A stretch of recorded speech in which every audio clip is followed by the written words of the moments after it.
The bill lands face down in the middle of the table, the way it always does, and for a second nobody looks at it. Then Jordan flips it over, does the math out loud, $42 each, easy, and 5 hands go for 5 cards like the answer was never in question. Nobody flinches. Nobody does the mental subtraction that actually matters, the one that isn't about tonight's total, but about what's already sitting on the card before tonight even started. The waiter taps 5 payments through in under a minute. The table moves on to dessert plans.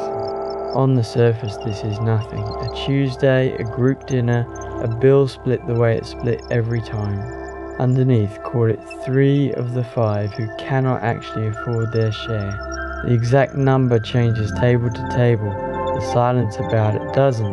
They're paying anyway because at this table, hesitating costs more than the money does. Every friend group has a version of this table. There's always at least one person paying with money that isn't really there yet, and there's always at least 4 other people who have no idea, because nobody has built into this ritual a moment where anyone actually says so. That's the part nobody says out loud. It's the part this episode is actually about. Let's follow one of them home. Call her Maya. Flexer isn't the right word, she'd tell you. She just likes nice things, and honestly, so does everyone at that table. Tonight was dinner.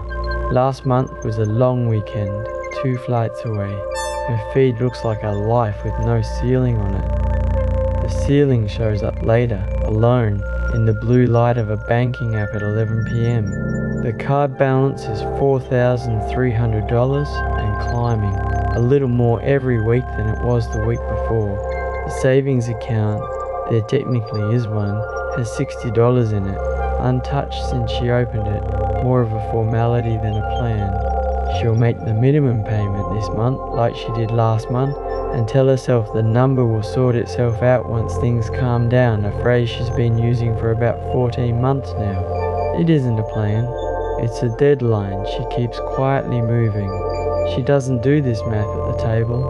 Nobody does.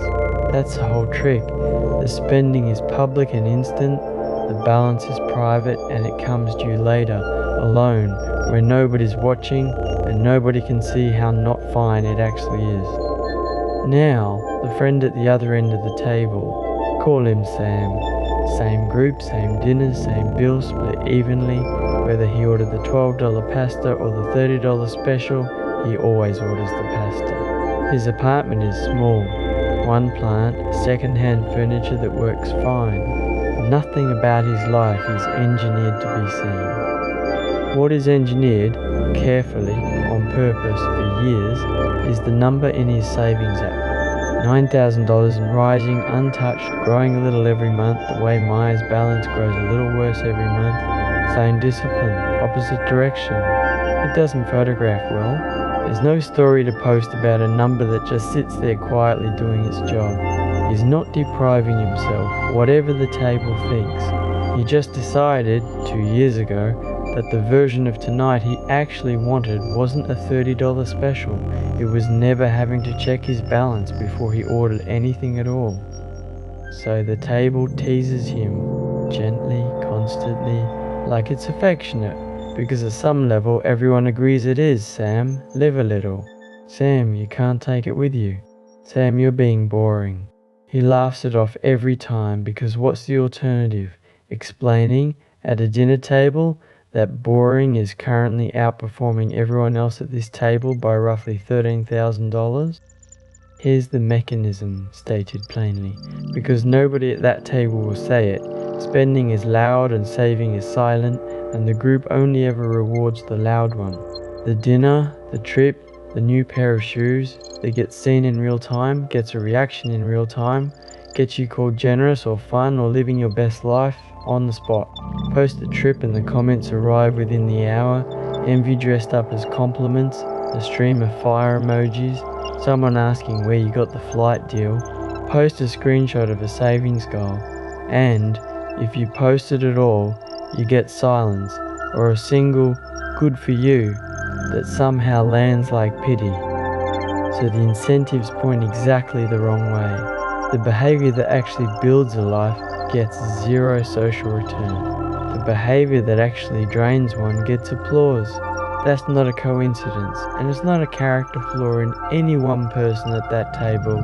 It's just what happens when status gets handed out based on what's visible, and the only thing reliably visible is spending. And this isn't just one table's problem. The cost of getting by has climbed almost everywhere at once. Rent, groceries, the basics. At the exact moment the volume on everyone else's spending got turned up to maximum. Every scroll was a peer doing something you can't casually afford, posted from a different city, a different currency, a different tax bracket you can't see. That combination, costs up, visible spending up, both at once, has never hit any generation at this speed and scale before. None of this is even a fair fight to begin with. The feed favours the trip over the transfer, the plate over the paycheck, because spending photographs well and saving doesn't. So what you see most is the behaviour that's least representative of anyone's actual financial life. It doesn't matter what country you're in, or what the money's actually worth there. The comparison set used to be your street, your school, maybe your city. Now it's everyone, everywhere, at once, curated down to the best 5 seconds of their week. You are not benchmarking your life against other lives. You're benchmarking it against a highlight reel, and highlight reels don't have a losing side by design. Think about what comparison actually requires to mean anything, a fair sample. You'd need to see the whole picture, the trip and the credit line that paid for it, the dinner and the balance behind it.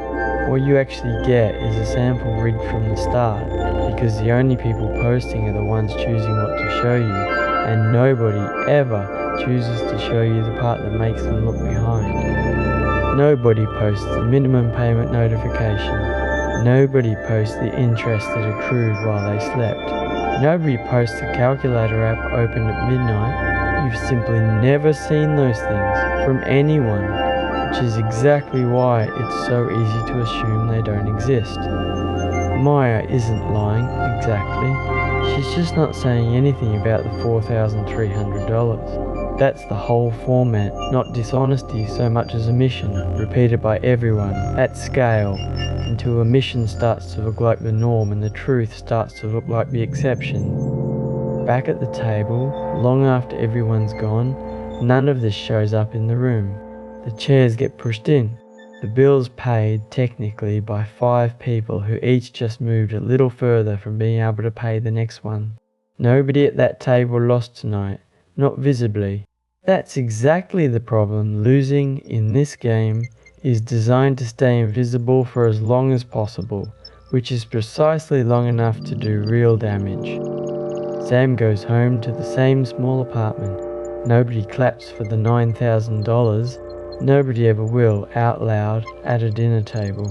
It keeps growing anyway because it was never built to be applauded. It was built to actually work.